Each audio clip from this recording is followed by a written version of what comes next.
Assalamualaikum warahmatullahi wabarakatuh. Waalaikumsalam warahmatullahi wabarakatuh. Baik, terima kasih saya ucapkan kepada ibu-ibu semuanya yang sudah hadir menyempatkan waktunya di dalam kegiatan kita ini, sosialisasi atau belajar bersama. Jadi di sini kita saling belajar bagaimana sih tentang pemikiran Ki Hajar ini. Seperti yang kita tahu, Ki Hajar Dewantara ini kan adalah bapak pendidikan kita yang pertama kali mengenalkan kita tentang bagaimana menerapkan pendidikan yang baik di sekolah seperti itu. Nah, di sini kita sharing bersama, belajar bersama bagaimana sih kita mengingat kembali, merewind kembali tentang bagaimana pemikiran Ki Hajar Dewantara. Sebelumnya saya ucapkan alhamdulillahirabbil alamin wassalatu wassalamu ala asrofil anbiya wal mursalin wa ala alihi washabihi ajmain. Puji dan syukur kita panjatkan kehadirat Allah Subhanahu wa taala yang mana telah memberikan kita kesempatan dan kesehatan sehingga kita bisa berkumpul seperti yang kita rasakan saat ini. Dan juga salawat dan salam tidak lupa pula kita panjatkan kepada kehadirat Nabi besar kita, Nabi Muhammad SAW yang selalu memberikan kita syafaat sampai yaumul akhir nanti. Amin. Baik, untuk mempersingkat waktu, kita langsung saja pada sosialisasi aksi nyata modul 1.1 pemikiran Ki Hajar Dewantara dan modul 1.4 budaya positif. Nah, ini bisa menjadi referensi bagaimana mewujudkan budaya positif di sekolah, terutama sekali mewujudkan di kelas kita masing-masing. Baik, sebelumnya kita ingat dulu bagaimana sih filosofi pendidikan menurut Ki Hajar Dewantara. Kita semua tahu ya, Ki Hajar Dewantara ini atau kita singkat dengan KHD ini adalah bapak besar kita tentang pendidikan. Menurut beliau, menurut Ki Hajar Dewantara, Ki Hajar menjelaskan bahwa pendidikan ialah menuntun segala kodrat yang ada pada anak agar mereka dapat mencapai keselamatan dan kebahagiaan yang setinggi-tingginya baik sebagai manusia maupun anggota masyarakat. Jadi di sini patut kita garis bawahi. Jadi pendidikan di sini adalah menuntun. Bukan kita mendikte, bukan kita mengharuskan, tapi kita hanya berapa ya? Sifat kita di sini, tugas kita di sini hanya menuntun mereka seperti itu agar mencapai keselamatan dan kebahagiaan. Jadi dalam pendidikan, dalam mengajarkan pendidikan itu wajibnya anak-anak ini bahagia dan juga selamat secara lahir dan batinnya. Lanjut, oleh sebab itu pendidik hanya dapat menuntun tumbuh atau hidupnya kekuatan kodrat yang ada pada anak-anak agar dapat memperbaiki pelakunya, bukan dasarnya hidup dan tumbuhnya kekuatan kodrat anak. Nah, Ki Hajar Dewantara KHD membedakan kata pendidikan dan pengajaran dalam memahami arti dan tujuan pendidikan. Menurut KHD atau Ki Hajar Dewantara, pengajaran underwis adalah bagian dari pendidikan. Pengajaran merupakan proses pendidikan dalam memberi ilmu atau berfaedah untuk pencakapan hidup anak secara lahir dan batin. Sedangkan pendidikan upgrading memberi tuntunan terhadap segala kekuatan kodrat yang dimiliki anak agar ia mampu mencapai keselamatan dan kebahagiaan yang setinggi-tingginya baik sebagai seorang manusia maupun sebagai anggota masyarakat. Dalam menuntun laku dan pertumbuhan kodrat anak, Ki Hajar Dewantara mengibaratkan peran pendidik seperti seorang petani. Nah, kita ini pendidik ini sebagai seorang petani menurut Ki Hajar diibaratkan seperti itu. Seorang petani atau tukang kebun. Anak-anak itu seperti biji tumbuhan. Bila bijinya itu kita anggapkan saja biji tumbuhan ini adalah biji jagung. Bila biji jagung ini ditempati di tanah yang subur dengan mendapatkan sinar matahari dan pengairan yang baik, maka meskipun biji jagung adalah bibit jagung yang kurang baik, kurang berkualitas, namun dapat tumbuh dengan baik karena perhatian dan perawatan dari Pak Tani. Demikian sebaliknya, meskipun biji jagung itu disemai adalah bibit yang berkualitas baik pun, namun tumbuh di lahan yang gersam dan tidak mendapatkan pengairan dan tumbuh di lahan dan tidak mendapat cahaya matahari serta dari tangan dingin Pak Tani, maka biji jagung itu pun mungkin tumbuh namun tidak akan optimal. Jadi pentingnya tidak hanya dari bibit itu sendiri, namun lingkungan juga sangat mendukung sekali. Seperti itu. Lanjut, Dalam proses menuntun, anak diberi kebebasan, namun pendidik sebagai pamong dalam memberi tuntunan dan arahan agar anak tidak kehilangan arah dan membahayakan dirinya. Seorang pamong dapat memberikan tuntunan agar anak dapat menemukan kemerdekaannya dalam belajar. Jadi kita bebaskan anak-anak untuk berkarya seperti apapun. Karena anak ini sendiri punya kodratnya masing-masing. Terlahir itu tidak seperti kertas putih saja, tapi dia sudah ada coraknya di sana. Bukan kita yang mewarnai, bukan kita yang menggoreskan di sana itu mau seperti apa, tidak. Anak itu sendiri yang akan mendapatkan goresan yang ada pada kertasnya nanti untuk jadi seperti apa. Dan kitalah tugas seorang pamong untuk menuntun anak-anak tadi. Seperti itu. Lanjut. Nah, kodrat alam dan kodrat zaman. Ki Hajar Dewantara menjelaskan bahwa dasar pendidikan anak berhubungan dengan kodrat alam dan kodrat zaman. Kodrat alam berkaitan dengan sifat dan bentuk lingkungan di mana anak berada. Sedangkan kodrat zaman berkaitan dengan isi dan irama. Ki Hajar Dewantara mengelaborasi pendidikan terkait kodrat alam dan kodrat zaman sebagai berikut. Dalam melakukan pembaharuan yang terpadu, hendaknya selalu diingat bahwa segala kepentingan anak-anak didik, baik mengenai hidup diri pribadinya maupun hidup kemasyarakatannya, jangan sampai meninggalkan segala kepentingan yang berhubungan dengan kodrat keadaan, baik pada alam maupun dengan kodrat keadaan, baik dalam kodrat keadaan. Sementara itu, segala bentuk isi dan wirama, yakni cara mewujudkannya, hidup dan penghidupannya seperti demikian, hendaknya selalu disesuaikan dengan dasar-dasar dan asas-asas hidup kebangsaan yang bernilai dan tidak bertentangan dengan sifat-sifat kemanusiaan. Nah, bila melihat dari kodrat zaman pada saat ini, pendidikan global menekankan pada kemampuan anak untuk memiliki keterampilan abad 21 dengan melihat kodrat anak Indonesia yang sesungguhnya. Ki Hajar Dewantara mengingatkan juga bahwa pengaruh dari luar tetap harus disaring dengan tetap mengutamakan kearifan lokal budaya Indonesia. Oleh sebab itu, isi dan irama yang dimaksudkan oleh Ki Hajar Dewantara adalah muatan atau konten pengetahuan yang diadopsi sejatinya tidak bertentangan dengan nilai-nilai kemanusiaan.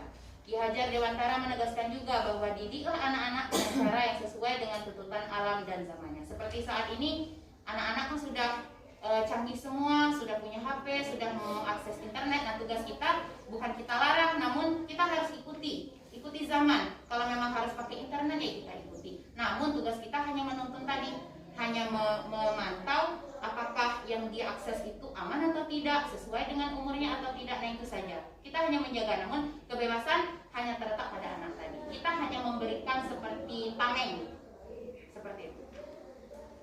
Lanjut, budi pekerti. Menurut Ki Hajar Dewantara, budi pekerti atau watak atau karakter merupakan perpaduan antara gerak pikiran, perasaan, dan kehendak atau kemauan sehingga menimbulkan tenaga. Budi pekerti juga dapat diartikan sebagai perpaduan antara cipta, kognitif, karsa, afektif sehingga menciptakan karya psikomotor. Sedih merupakan perpaduan harmonis antara cipta dan karsa, demikian pula bahagia. Ki Hajar Dewantara menjelaskan salah satu yang menjadi membantu budi pekerti ini tumbuh dengan baik adalah keluarga. Keluarga menjadi tempat yang utama dan paling baik untuk melatih pendidikan sosial dan karakter bagi seorang anak. Keluarga merupakan tempat bersemainya pendidikan yang sempurna bagi anak untuk melatih kecerdasan, budi pekerti, pembentukan watak individual. Keluarga juga menjadi ruang untuk mempersiapkan hidup anak dalam bermasyarakat dibanding dengan pusat pendidikan lainnya. Jadi keluarga ini sangat penting sekali. Alam keluarga menjadi ruang bagi anak untuk mendapatkan teladan, tuntunan, pengajaran dari orang tua.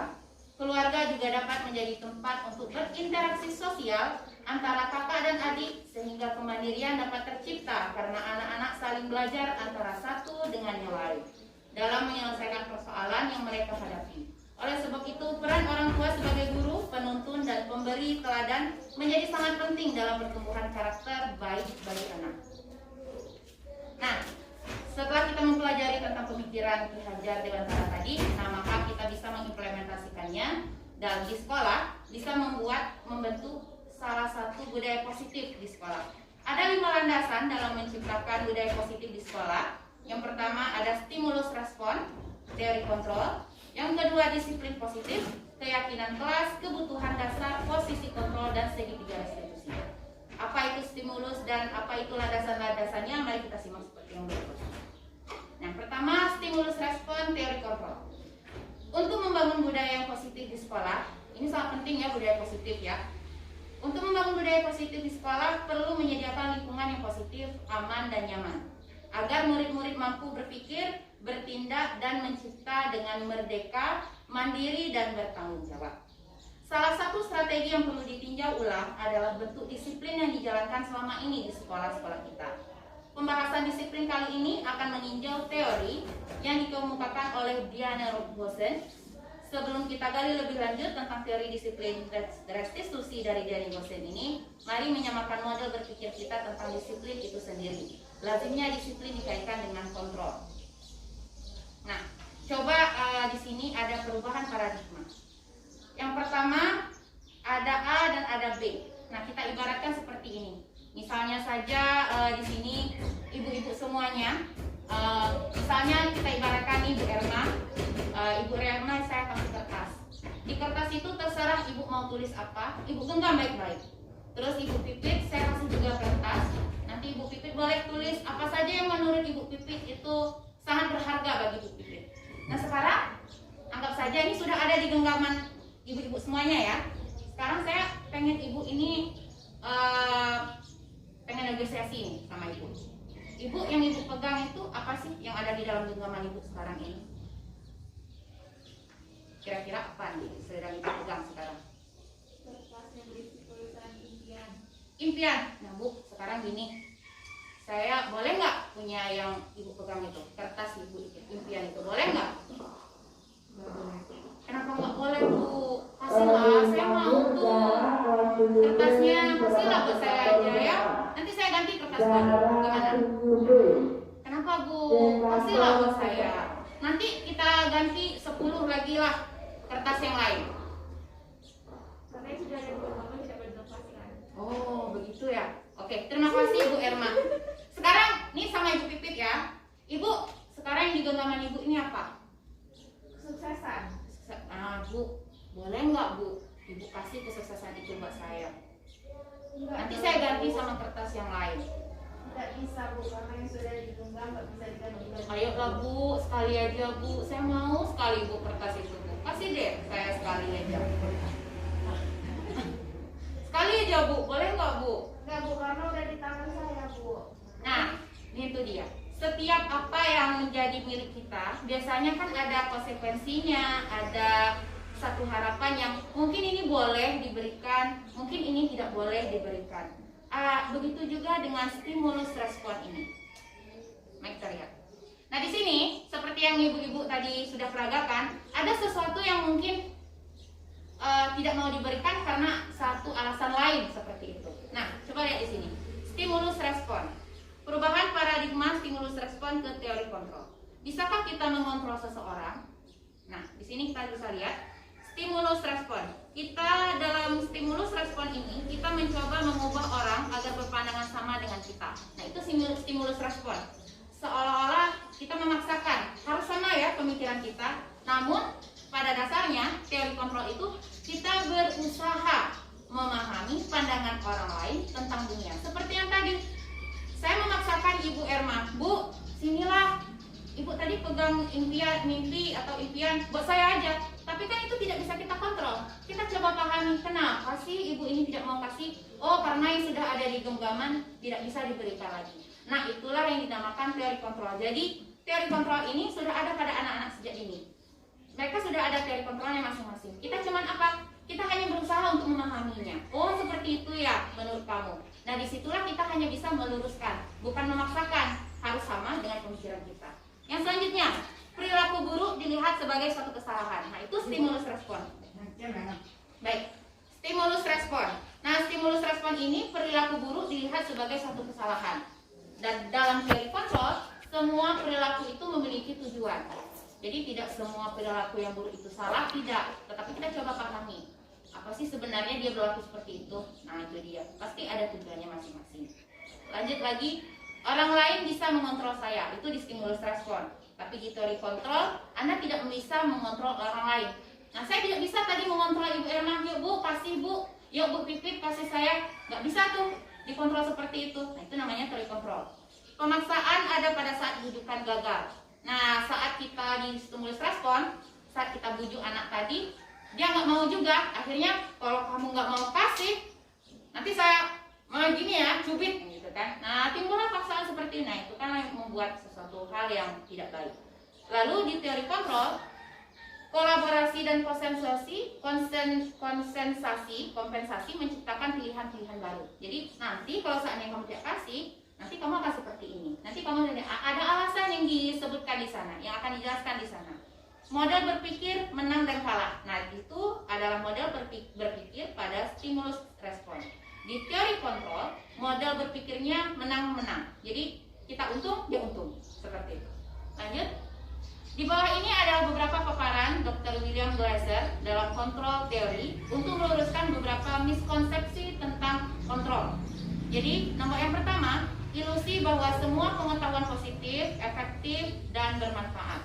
Apa itu? Penguatan positif atau bujukan adalah bentuk-bentuk kontrol. Segala usaha untuk mempengaruhi murid agar mengulangi suatu perilaku tertentu adalah suatu usaha untuk mengontrol murid tersebut dalam jangka waktu tertentu. Kemungkinan murid tersebut akan menyadarinya dan mencoba untuk menolak bujukan kita, atau bisa jadi murid tersebut menjadi tergantung pada pendapat sang guru untuk berusaha. Yang kedua, ilusi guru mengontrol murid. Pada dasarnya kita tidak dapat memaksa murid untuk berbuat sesuatu. Jikalau murid tersebut memilih untuk tidak melakukannya, walaupun tampaknya kita sedang mengontrol perilaku murid tersebut, hal ini karena murid tersebut sedang mengizinkan dirinya untuk dikontrol. Saat itu bentuk kontrol guru menjadi kebutuhan dasar yang dipilih murid tersebut. Teori kontrol yang menyatakan bahwa semua perilaku memiliki tujuan, bahkan terhadap perilaku yang tidak disukai. Lalu yang ketiga, ilusi bahwa kritik dan membuat orang merasa bersalah dapat menguatkan karakter. Menggunakan kritik dan rasa bersalah untuk mengontrol murid menuju pada identitas gagal, mereka belajar untuk merasa buruk tentang diri mereka. Mereka mengembangkan dialog diri yang negatif. Kadang-kala sulit bagi guru untuk mengidentifikasi bahwa mereka melakukan perilaku ini karena seringkali guru cukup menggunakan suara halus untuk menyampaikan pesan negatif. Yang keempat, ilusi bahwa orang dewasa memilih hak untuk memaksa. Banyak orang dewasa yang percaya bahwa mereka memiliki tanggung jawab untuk membuat murid-murid berbuat hal-hal tertentu. Apapun yang dilakukan dapat diterima selama ada sebuah kemajuan berdasarkan sebuah pengukuran kinerja pada saat itu pula. Orang dewasa akan menyadari bahwa perilaku memaksa tidak akan efektif untuk jangka waktu panjang dan sebuah hubungan permusuhan akan terbentuk. Nah, keyakinan kelas. Mengapa keyakinan kelas? Mengapa tidak peraturan kelas saja? Menurut Gosen, suatu keyakinan akan lebih memotivasi seseorang dari dalam atau memotivasi secara intrinsik. Seseorang akan lebih tergerak dan bersemangat untuk menjalankan keyakinannya daripada hanya sekedar mengikuti serangkaian peraturan. Murid-murid pun demikian. Mereka perlu mendengarkan dan mendalami tentang suatu keyakinan daripada hanya mendengarkan peraturan-peraturan yang mengatur mereka harus berlaku begini atau begitu. Nah, pembentukan keyakinan kelas. Keyakinan kelas bersifat lebih abstrak daripada peraturan yang lebih rinci dan konkret. Keyakinan kelas berupa pernyataan-pernyataan universal. Keyakinan kelas senantiasa dibuat dalam bentuk yang positif. Keyakinan kelas hendaknya tidak terlalu banyak sehingga mudah diingat dan dipahami oleh semua warga kelas. Keyakinan kelas sebaiknya sesuatu yang dapat diterapkan di lingkungan tersebut. Semua warga kelas hendaknya ikut berkontribusi dalam pembuatan keyakinan kelas lewat kegiatan curah pendapat, bersedia meninjau kembali keyakinan kelas dari waktu ke waktu. Nah, jadi keyakinan kelas ini bisa kita bentuk misalnya sebelum belajar, kita tentukan sama-sama dalam bentuk yang universal. Misalnya, kita di kelas ini harus seperti apa? Keyakinan kelas itu tidak muncul dari guru, tapi dari muridnya sendiri. Kita tanyakan dari mereka, apa yang mereka yakini yang bisa membuat kelasnya itu lebih bagus, lebih baik, dan diri mereka sendiri pun lebih baik di dalam kelas. Kita tanyakan, seperti apa dia mau? Dia pengen kelas itu seperti apa, Bu? Saya pengen kelas itu tidak ada anak-anak yang membawa handphone misalnya. Atau saya pengen Bu di kelas itu tidak ribut, berarti apa? Salah satu menciptakan kelas yang kondusif, menciptakan kelas yang anak-anak yang bertanggung jawab. Nah, kita hanya menyebutkan secara universal saja. Nanti anak itu bisa mengembangkan bertanggung jawab itu seperti apa sih yang bertanggung jawab? Apakah dia harus mengumpulkan tugas tepat waktu saja? Apakah seperti apa? Nah, itu kita harus bagaimana anak-anak ini secara garis besar saja yang kita terangkan di sana mereka sudah pahami. Nah, apa yang menjadi keyakinan dia yang membuat kelas itu lebih baik? Lanjut. Kebutuhan dasar manusia. Semua yang kita lakukan adalah usaha terbaik kita untuk mendapatkan apa yang kita inginkan. Ketika kita mendapatkan apa yang kita inginkan, sebetulnya saat itu kita sedang memenuhi satu atau lebih dari satu kebutuhan dasar kita, yaitu kebutuhan untuk bertahan hidup, cinta dan kasih sayang, kebebasan, kesenangan, dan kekuasaan. Ketika seseorang murid melakukan sesuatu perbuatan yang bertentangan dengan nilai-nilai kebajikan atau melanggar peraturan, hal itu sebenarnya dikarenakan mereka gagal memenuhi kebutuhan dasar mereka. Untuk lebih jelasnya, mari kita lihat satu persatu kelima dasar kebutuhan manusia. Nah, di sini. Nah, di sini ada 5 kebutuhan dasar anak-anak.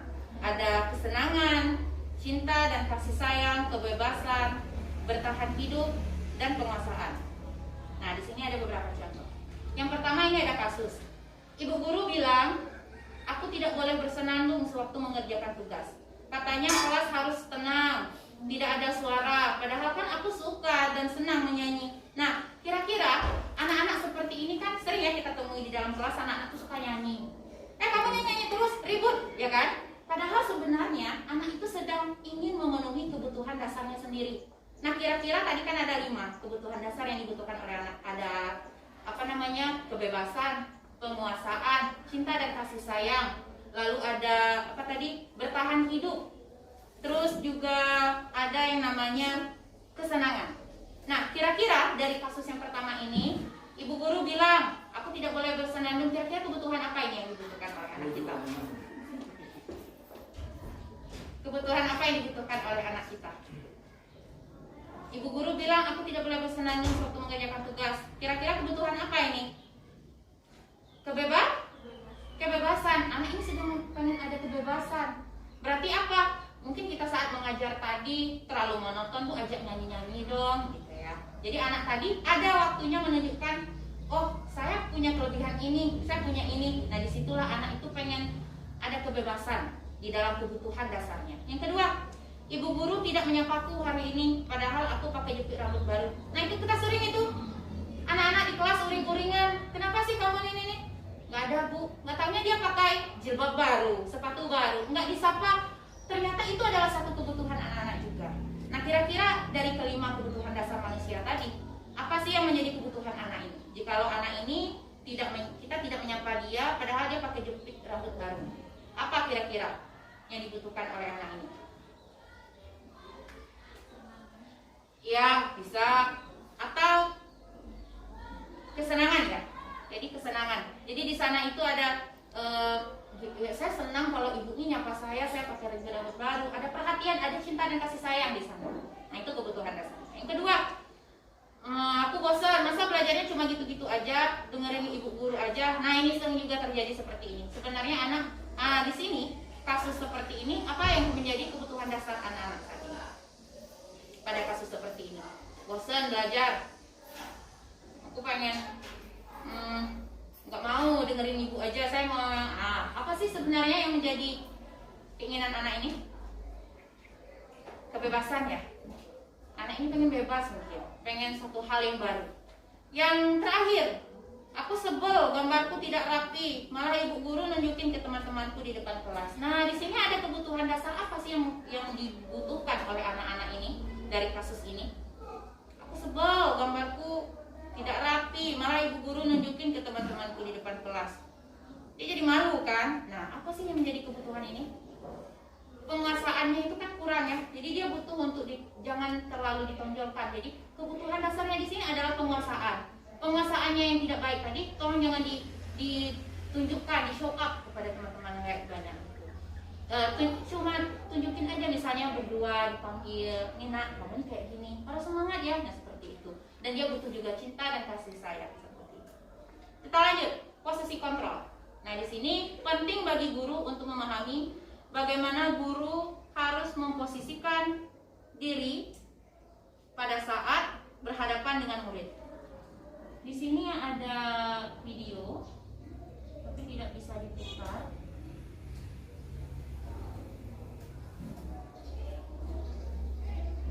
Bagaimana ini? Bagaimana caranya?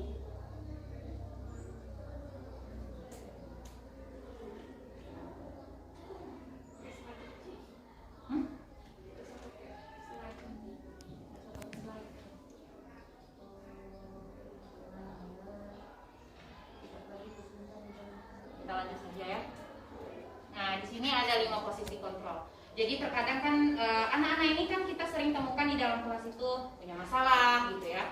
Nah, bagaimana posisi kontrol guru menghadapi setiap masalah yang dilakukan oleh murid-murid tadi? Ada 5 posisi kontrol yang bisa dilakukan guru. Yang pertama, guru itu sebagai penghukum. Yang kedua, guru menjadi pembuat rasa bersalah. Yang ketiga, menjadi teman. Yang keempat, menjadi pengawas.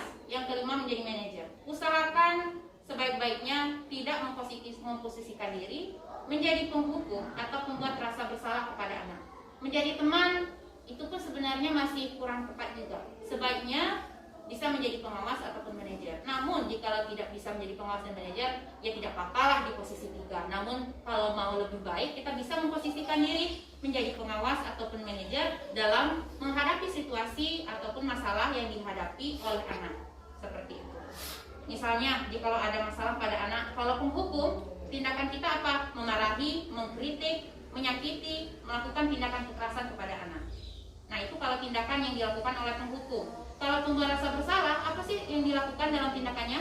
Mendiamkan, ya kan? Kita sering itu seperti itu sama anak-anak ya. Cuek, terus menceramahi, dan membuat anak itu merasa bersalah.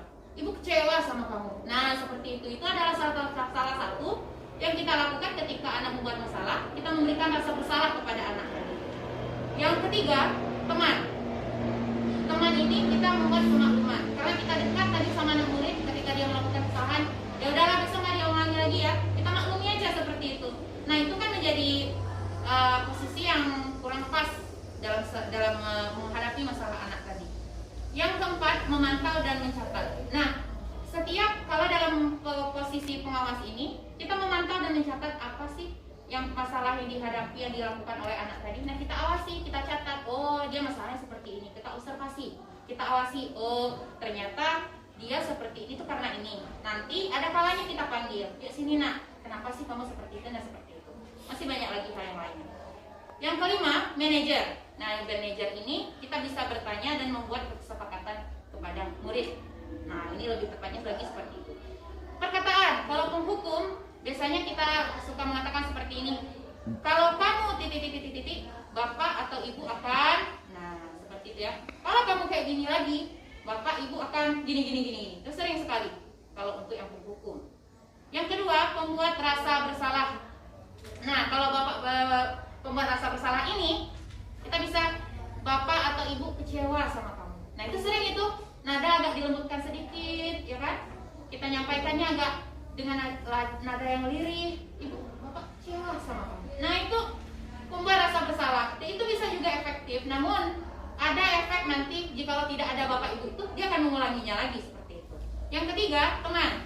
Lakukan demi bapak ibu. Nah, kita bisa, karena kita dekat dengan murid tadi, kita bisa, kamu jangan kayak gitu ya. Demi ibu, kamu lakukan kayak gitu ya. Nah, seperti itu. Yang keempat, menjadi pengawas. Nah, kita bisa melakukan negosiasi tadi. Kamu sudah tahu kan aturannya seperti apa? Nah, itu lebih baik. Jadi menyadarkan anak tadi apa yang sudah dia lakukan, dan dia sudah sadar apa yang dilakukan itu salah. Nah, seperti itu. Yang kelima, manajer. Apa sebenarnya harapanmu? Kita bisa bertanya seperti itu kepada anak. Lalu ada akibat, pola perilaku, motivasi, dan yang lainnya.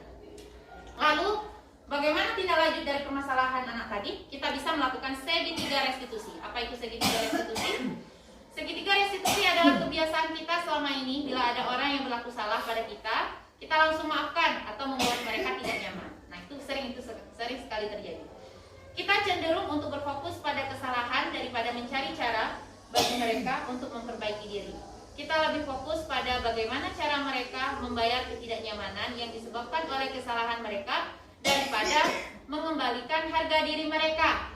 Membuat kondisi menjadi impas menjadi lebih penting daripada membuat situasi menjadi benar. Restitusi adalah sebuah cara menanamkan disiplin positif pada murid.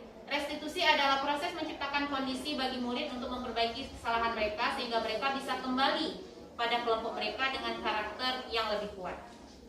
Nah, ada 9 ciri-ciri dari restitusi. Yang pertama, bukan untuk menebus kesalahan, namun untuk belajar dari kesalahan. Memperbaiki hubungan, tawaran bukan paksaan.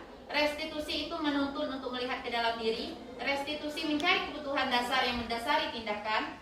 Restitusi diri adalah cara paling baik untuk memperbaiki diri. Restitusi fokus pada karakter bukan tindakan. Restitusi fokus pada solusi. Restitusi mengembalikan murid yang berbuat salah pada kelompoknya. Nah, ini dia, ada segitiga restitusi di sini. Yang pertama ada validasi tindakan yang salah, menstabilkan identitas dan menanyakan keyakinan. Nah, menstabilkan identitas. Untuk membuat murid yang merasa gagal karena berbuat salah menjadi positif terhadap dirinya, kita bisa berkata seperti ini untuk menstabilkan identitas. Berbuat salah itu hal yang manusiawi. Atau kita juga bisa sampaikan, tidak ada manusia yang sempurna seperti itu. Atau Bapak Ibu juga buat salah kok, seperti itu ya. Kita pasti bisa menyelesaikan permasalahan ini. Bapak Ibu tidak tertarik untuk mencari tahu siapa yang benar, siapa yang salah. Bapak Ibu lebih tertarik untuk menyelesaikan masalah, seperti itu. Kalau kamu menyalahkan dirimu sendiri terus-menerus, apakah kamu bersikap baik pada dirimu sendiri? Nah, itu dia. Jadi dalam menstabilkan identitas ini, kita dapat, guru bisa berkata seperti yang tertera di sini. Berbuat salah itu hal yang manusiawi. Karena menstabilkan identitas ini tujuannya adalah untuk membuat murid ini merasa gagal karena berbuat salah menjadi positif terhadap dirinya. Jadi jangan terpuruk atas kesalahan yang dia berikan, tapi ubah menjadi positif seperti tadi. Karena manusiawi gitu ya. Yang kedua, setelah kita menstabilkan identitas, kita bisa melakukan validasi tindakan yang salah.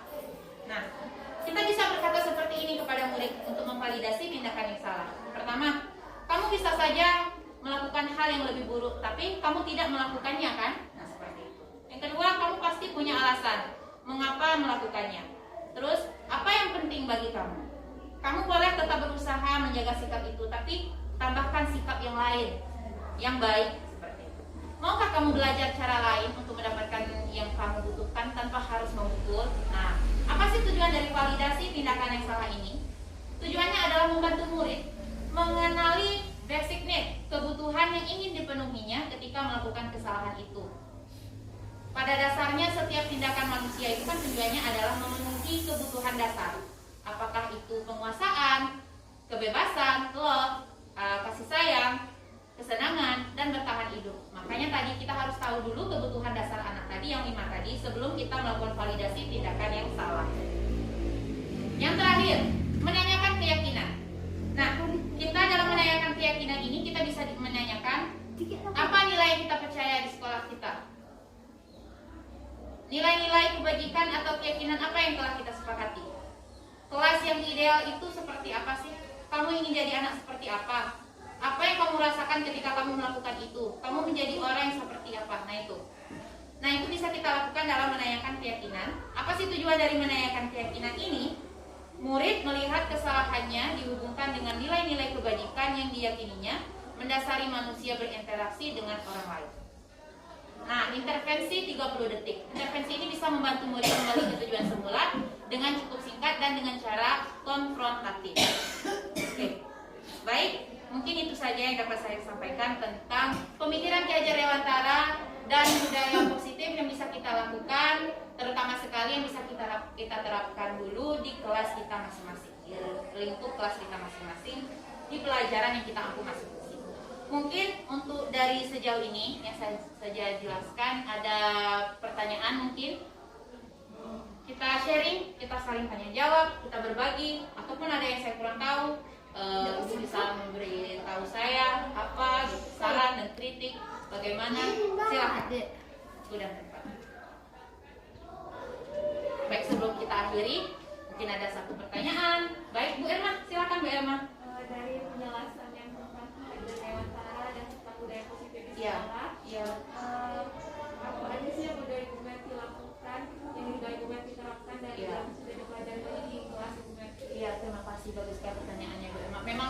ini saya juga masih berproses, saya juga masih belajar. Mungkin tidak semua dari pemikiran Ki Hajar tadi dan juga semua budaya positif dari landasan-landasannya itu bisa saya terapkan semuanya. Namun sekarang saya masih belajar, dan yang baru saya terapkan di sini mungkin membentuk keyakinan kelas tadi dulu. Karena saya percaya jikalau anak itu sudah yakin di dalam kelas itu, oh saya harus jadi pribadi yang baik, di dalam kelas ini saya harus disiplin, bertanggung jawab. Dengan seperti itu nanti akan muncul dengan sendirinya anak itu tanpa perlu kita harus ada konsekuensinya ya. Kita harus dihukum nanti kalau gini, anak itu akan berbuat sendiri dari hatinya. Seperti yang diberitahu tadi, bahwa yang namanya aturan itu bersifatnya memaksa ya kan. Nah makanya saya coba terapkan itu dulu dari apa yang menurut mereka ingin mereka lakukan sendiri. Nah saya coba terapkan keyakinan kelas, itu sudah saya coba terapkan di kelas saya. Bagaimana meyakini dalam kelas itu berbuat baik itu seperti apa. Mungkin itu dulu, itu yang sudah saya lakukan sejauh ini dalam menerapkan pemikiran Ki Hajar, yaitu membentuk budaya positif. Kira-kira ada lagi Bapak Ibu yang mau ditanyakan? Pas ya, mudah-mudahan ini bisa menjadi referensi kita, menjadi tambahan ilmu kita untuk diterapkan lagi di dalam kelas kita masing-masing. Baik Bapak Ibu, saya sangat terima kasih atas kesempatan dan waktu yang diberikan oleh ibu-ibu semuanya. Mungkin apa yang saya sampaikan ini masih banyak kurangnya. Saya juga mohon maaf, kesalahan dan kekurangan hanya milik saya, kesempurnaan hanya milik Allah. Dan terima kasih banyak. Saya tutup kegiatan belajar kita, sosialisasi kita hari ini. Lebih dan kurang saya mohon maaf. Saya tutup dengan wassalamualaikum warahmatullahi wabarakatuh. Waalaikumsalam warahmatullahi wabarakatuh. Terima kasih.